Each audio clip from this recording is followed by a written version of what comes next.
অনেক তো হেডলাইন দেখলেন, নিউজ দেখলেন, গুলিয়ান ব্যারে সিনড্রোম ধীরে ধীরে ধীরে ধীরে এর প্রভাব বিস্তার করছে। রোগটা অনেক পুরনো, এখন হেডলাইন তাই আপনার জানা, কিন্তু আপনি যেটা জানেন না এটা হলো একটা অটোইমিউন ডিজিজ। আগে শুনতেন মহামারী হচ্ছে প্লেগের, গুটি বসন্ত, পোলিও, কিছুদিন আগে কোভিড, করোনা ভাইরাস। এখন যে মহামারীটা আমাদের অজান্তেই ধীরে ধীরে আমাদের মানব জাতিকে বিপদের মুখে ফেলে দিচ্ছে সেটা হলো অটো ইমিউন ডিজিজ। বডির ইনফেকশনকে মারার যে ক্ষমতা, সেই ক্ষমতা যখন বডি নিজের বিরুদ্ধেই ব্যবহার করে ফেলে তাকেই বলা হয় অটো ইমিউনিটি, যেটা পৃথিবীর প্রতি 100 জন মানুষের মধ্যে 3 থেকে 5 জনের হয়ে থাকে। আপনার অজান্তেই আমাদের মধ্যে, সমাজের মধ্যে থাবা বসাচ্ছে নিজের। সেই রোগ সম্বন্ধে আমরা খুব একটা সচেতন নই, আমরা শুধুমাত্র ওয়েট করছি যে এই রোগ কখন আমাদের বাড়িতে এসে পৌঁছবে। এই রোগ কোনো ইনফেকশন নয়, এই রোগ হলো অ্যালার্জি, অটো ইমিউন ডিজিজ। এই অটো ইমিউন রোগ এখন এক প্রকার মহামারীর আকার নিয়েছে, যেটা বিভিন্ন ধরনের হতে পারে। মাথা থেকে শুরু করে পায়ের নখ পর্যন্ত বিভিন্ন অটোইমিউন রোগ রয়েছে। যেমন অটোইমিউন এনকেফ্যালাইটিস, যেখানে খিঁচুনি হতে পারে, হাত পা দুর্বল হয়ে যেতে পারে, মানুষ ভুলে যেতে পারে, মানুষের মৃত্যু পর্যন্ত ঘটতে পারে।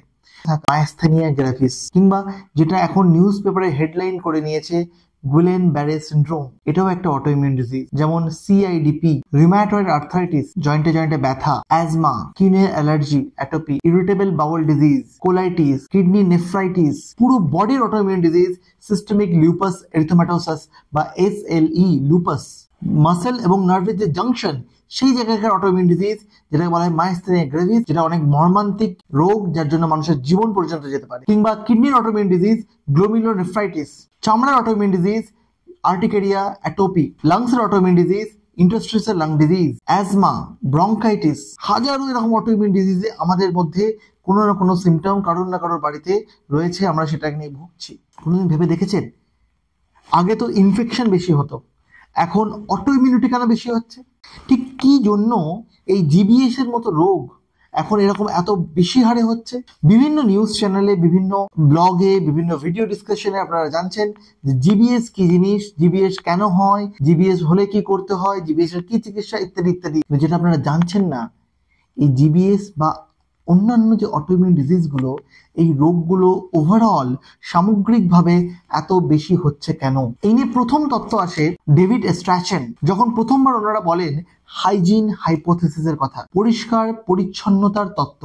ওনারা একটা অদ্ভুতভাবে দেখতে পান, যখন হাত ধোয়াটা একটা কমন প্র্যাকটিস হয়ে যায়, যখন পরিষ্কার পরিচ্ছন্নতা, স্যানিটেশন, সিওয়েজ যখন একটা কমন প্র্যাকটিস হয়ে যায়, তখন উন্নত যে ডেভেলপড কান্ট্রিগুলো রয়েছে তাদের ইনফেকশন হওয়ার প্রবণতা অনেকটা কমে যায়। আর তার কিছুদিন পরে পরেই তাদের মধ্যে অটোইমিউন ডিজিজ হওয়ার প্রবণতা অনেকাংশে বেড়ে যায়। আর সেখান থেকে আসে হাইজিন হাইপোথিসিস। অতি পরিচ্ছন্নতা হয়তো মানুষকে সেই সমস্ত ব্যাকটেরিয়া বা ভাইরাস, প্যারাসাইট, এই সমস্ত যে আমরা যে সেগুলোকে পেয়ে বডি যে বুঝতে পারে যে কোনটা বাইরের কোনটা ভিতরের, এই বোঝার ক্ষমতাটা হয়তো কমে যাচ্ছে। আর এই জন্যই বডি কখনো কখনো ভুল করে ফেলে যে কোনটা বাইরের কোনটা ভিতরের। ছোটবেলায় ভেবে দেখুন না, আমরা অনেক সময় দেখেছি না যে রাস্তার ধারে যে ছেলে মেয়েগুলো ঘুরে বেড়াচ্ছে তাদের তো বেশি এই অটোইমিউন রোগ হয় না, যারা ঘরের মধ্যে রয়েছে সারাক্ষণ পরিষ্কার পরিচ্ছন্ন তাদেরই বা কেন হচ্ছে এত? রিসার্চ আরো দেখিয়েছে বাংলাদেশ, পাকিস্তান থেকে যে সমস্ত মানুষজন আগের অবস্থাতেই, শিশু অবস্থাতেই বাবা মাদের সঙ্গে ইংল্যান্ড, আমেরিকাতে চলে যাচ্ছে, তাদের বাচ্চাদের অটোইমিউন ডিজিজ হওয়ার প্রবণতা অনেক বেড়ে যাচ্ছে, কিন্তু বাবা মায়েদের হচ্ছে না।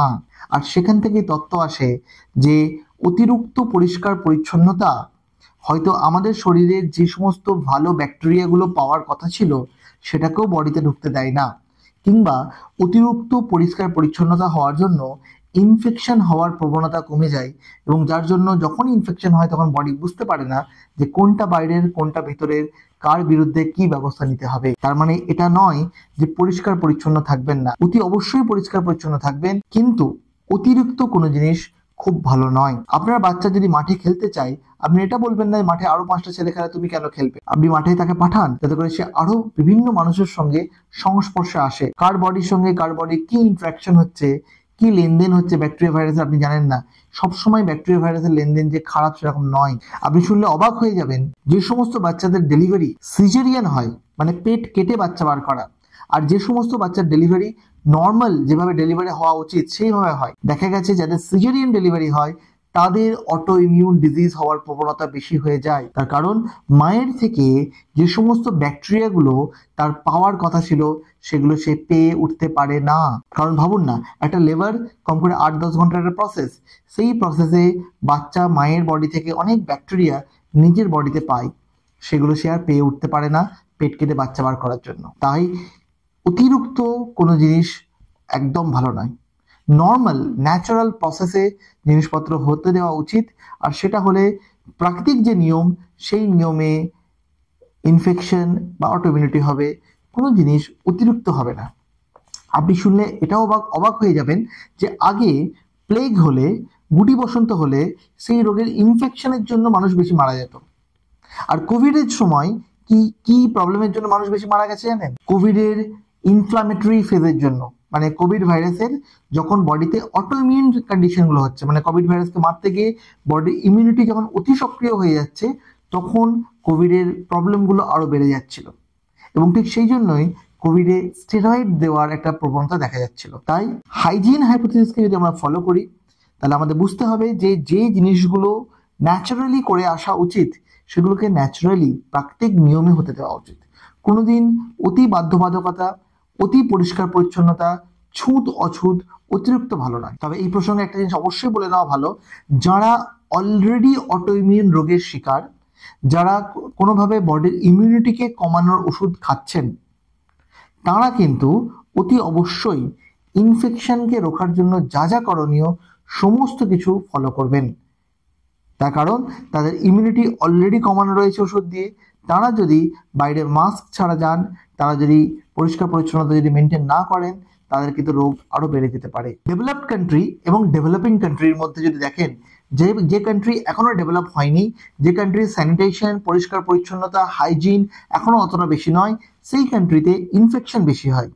কিন্তু যে কান্ট্রি অলরেডি ডেভেলপড, পরিষ্কার পরিচ্ছন্ন, ঝাঁ চকচকে, সেই কান্ট্রিগুলোতে অটো ইমিউন ডিজিজের পরিমাণ কিন্তু অনেকাংশে বেশি। অনেক সময় আমাদের প্রবৃত্তি থাকে যে ঘরের মধ্যে বেশি থাকা, সূর্যের আলো বডিতে আমাদের পায় না, এবং সেখান থেকেই বিপত্তির শুরু হয়। বডির মধ্যে ভিটামিন ডি কমে যায়। রিসার্চ বলছে, বড় বড় রিসার্চ, যে বডিতে ভিটামিন ডি কমে গেলে বডির ইমিউনিটি সিস্টেম সেগুলো খারাপ হয়ে যায়। বডির যে ইমিউনিটির যে জেনেটিক্স সেগুলো খারাপ হয়ে যায়।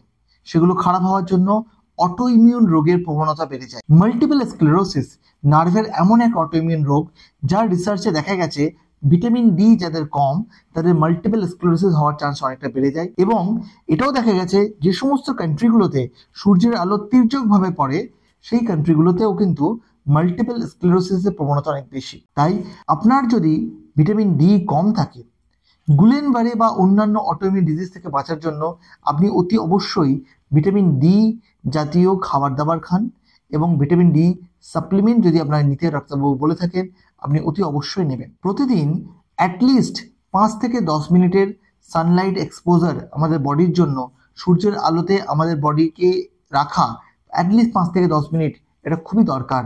এটা যদি আপনি না করে থাকেন, অবশ্যই এই প্র্যাকটিস শুরু করুন। কোনো মানুষই একা নয়।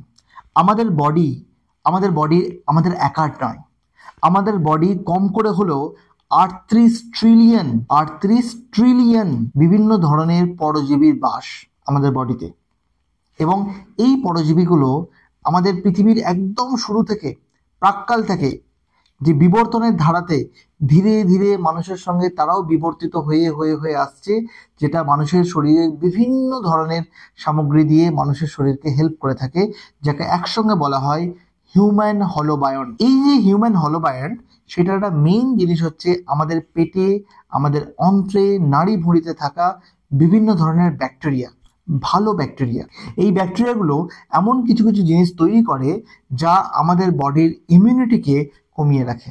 এই ব্যাকটেরিয়াগুলো এমন কিছু কিছু জিনিস তৈরি করে যে আমাদের বডিকে ভালো রাখতে হেল্প করে। রিসার্চে দেখা গেছে যারা খুব দ্রুত বেশি হাই পাওয়ারের, বেশি দিন ধরে অনেক অ্যান্টিবায়োটিক খেয়ে থাকেন, তাদের এই ব্যাকটেরিয়াগুলো নষ্ট হয়ে যায়। যারা এই ব্যাকটেরিয়াগুলোকে বাঁচিয়ে রাখার জন্য যা খাওয়া দরকার সেগুলো খান না, তাদের এই ব্যাকটেরিয়াগুলো নষ্ট হয়ে যায়।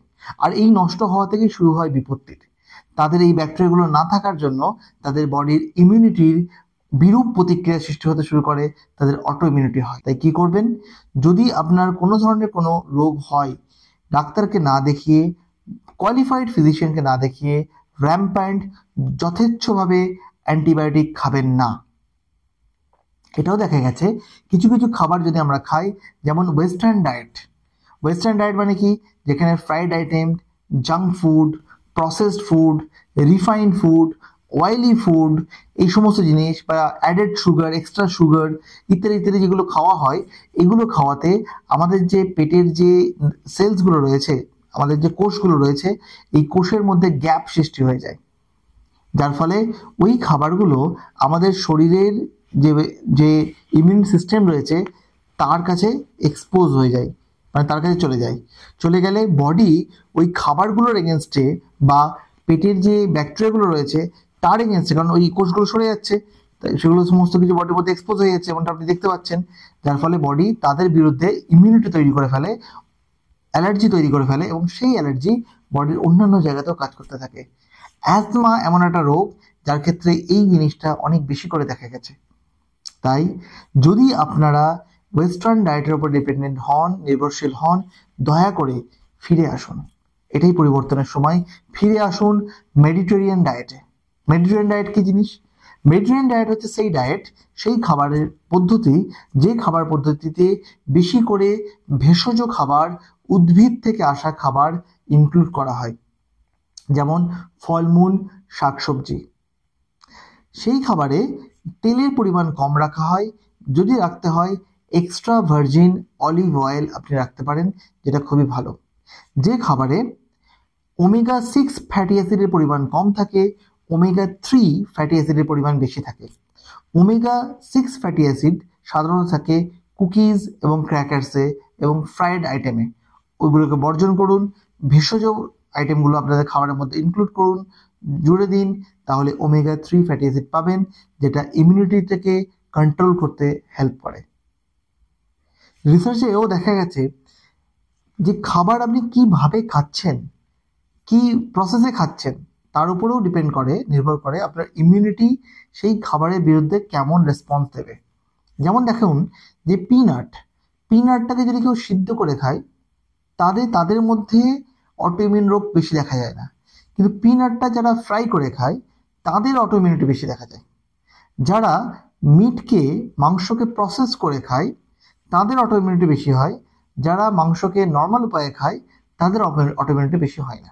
যারা সামুদ্রিক মাছ বেশি খায় তাদের মধ্যে দেখা গেছে যে বিভিন্ন ধরনের ওমেগা 3 ফ্যাটি অ্যাসিড, ডিএইচএ বা বিভিন্ন ধরনের এসেনশিয়াল ফ্যাটি অ্যাসিডগুলো তারা পায়, তাদের অটোইমিউনিটি কম হয়। যদি আপনি ওয়েস্টার্ন ডায়েটের উপর ডিপেন্ডেন্ট হয়ে থাকেন, তাহলে অতি অবশ্যই আপনাকে মেডিটেরিয়ান ডায়েটের দিকে ফিরে আসতে হবে, সেটাই অটোইমিউনিটি কমানোর একটা চাবিকাঠি। আবার এটাও দেখা গেছে যে সমস্ত ধরনেরই যে ফল মূল ভালো সেটা নয়। নাইটসেডস গ্রুপের যে খাবারগুলো রয়েছে, যেমন ধরুন পটেটো, আলু, টমেটো এবং বিভিন্ন ধরনের ব্রিঞ্জালস, এই সমস্ত জিনিসপত্রগুলো, বেগুন, এগুলো আমাদের অটোইমিউনিটিকে বাড়িয়ে দিতে পারে। আবার লেগিউমস যদি দেখেন, যেগুলো হচ্ছে কলাইশুঁটি, মটরশুঁটি, এই সমস্ত জিনিসপত্রগুলো অটোইমিউনিটিকে কমাতে হেল্প করে। ওভারঅল আমাদের একটা প্রাচীন কথা ছিল যে সমস্ত রোগের সূচনা হাঁড়িতে, সমস্ত রোগের শুরুয়াত হাঁড়ি থেকেই হয়। অতএব হাঁড়ি যদি কারোর ঠিক থাকে, তার কিন্তু রোগের প্রবৃত্তি, রোগের প্রবণতা অনেকটা কমানো যেতে পারে। যারা আপনারা স্মোকিং করেন তারা সাবধান হয়ে যান। রিসার্চ বলছে স্মোকারদের মধ্যে অটোইমিউন ডিজিজ হওয়ার প্রবণতা অনেক বেশি। স্মোকিং যদি আপনি করে থাকেন তাহলে এই নেশাকে বর্জন করুন, এটা আপনার অটোইমিউন রোগ সারাতে হেল্প করবে। যদি আপনি প্রচণ্ড স্ট্রেস নিয়ে থাকেন, প্রচণ্ড দুশ্চিন্তায় থাকেন, যদি আপনার নিজের রিল্যাক্সেশন করার টাইম না থাকে, যে কাজ করে আপনার ভালো লাগে, সেটা যোগা হতে পারে, অন্য ধরনের মাইন্ডফুল কাজ যেটা করতে আপনার ভালো লাগে, আনন্দ পান, যদি আপনি এটা না করে থাকেন, তাহলে জানবেন আপনার বডির মধ্যে অটোইমিউনিটি বাসা বাঁধতে পারে। রিসার্চ বলছে যারা মাইন্ডফুলনেস করে, যারা যোগা করে, যারা মেডিটেশন করে, যারা খুব বেশি স্ট্রেসে থাকে না, তাদের মধ্যে অটোইমিউন রোগের হওয়ার প্রবণতা অনেক কম। শুধুমাত্র যে এক্সারসাইজ বা মাইন্ডফুলনেস এটা অটোইমিউনিটি রোগ কমাতে হেল্প করে এমনটা নয়। এটাকে যদি অন্যভাবে ভাবেন, রিসার্চে এটাও দেখা গেছে যারা মোটা সোটা খুব হয়, যারা ওবিজ হয়, যারা খুব ফ্যাটি হয়, চাবি হয়, তাদের অটোইমিউন রোগ হওয়ার প্রবণতা অনেকটা বেশি। তাহলে আপনি যদি স্ট্রেস কম নেন, আপনি যদি এক্সারসাইজ করেন, আপনি যদি মাইন্ডফুল থাকেন, আপনি যদি ঠিকঠাক করে খাওয়া দাওয়া করেন, তাহলে আপনার ওবেসিটিও কমবে, আপনার মোটা হওয়ার প্রবণতাও কমবে, এবং যারা মোটা তাদের অটোইমিউন রোগ অনেক বেশি। নিশ্চয়ই আপনারা দেখেছেন মোটাসোটা মানুষ এবং ইনহেলার টানছে, অ্যাজমাতে ভুগছে। তার কারণ মোটা মানুষদের বিভিন্ন ধরনের অটোইমিউন রোগ হওয়ার প্রবণতা অনেকটা বেড়ে যায়। অতএব এক্সারসাইজ করাটা প্রতিদিন অ্যাটলিস্ট মিনিমাম 30 মিনিট শুধুমাত্র সকালবেলা হাঁটা, এটাই আপনার অটোইমিউন রোগের প্রতিকার হতে পারে। তাই গুলেন ব্যারে সিন্ড্রোম সম্বন্ধে শুধু জেনে বসে থাকলে হবে না। এই গুলেন ব্যারে সিন্ড্রোমকে আটকানোর জন্য অটোইমিউনিটিকে আটকাতে হবে, আর অটোইমিউনিটি আটকানোর জন্য এই সমস্ত প্রসেসকে ফলো করতে হবে। সেটা আপনার খাওয়া দাওয়া হতে পারে, আপনার হ্যাবিট হতে পারে, স্মোকিং, মাইন্ডফুলনেস, কি ধরনের খাওয়া দাওয়া খাচ্ছেন, কি ধরনের এক্সারসাইজ করছেন, বিভিন্ন লোকজনের সঙ্গে মেশা, হাইজিন হাইপোথিসিস, একদম শিশুকাল থেকে শুরু করতে হবে। যদি আমরা করতে পারি তাহলে এই অটোইমিউন রোগের যে থাবা ধীরে ধীরে মানব জাতিকে বিপন্নতার দিকে এগিয়ে নিয়ে যাচ্ছে, সেটাকে আমরা রুখতে পারি। কাঁধে কাঁধ মিলিয়ে আসুন এই অটোইমিউন নতুন যে আমাদের কাছে যে থ্রেট, যে প্রবলেম, সেটাকে আমরা যাতে আটকাতে সক্ষম হই। সুস্থ থাকবেন, ভালো থাকবেন, কাঁধে কাঁধ মিলিয়ে নিউরো জাগরণে আমার সঙ্গে সামিল হন।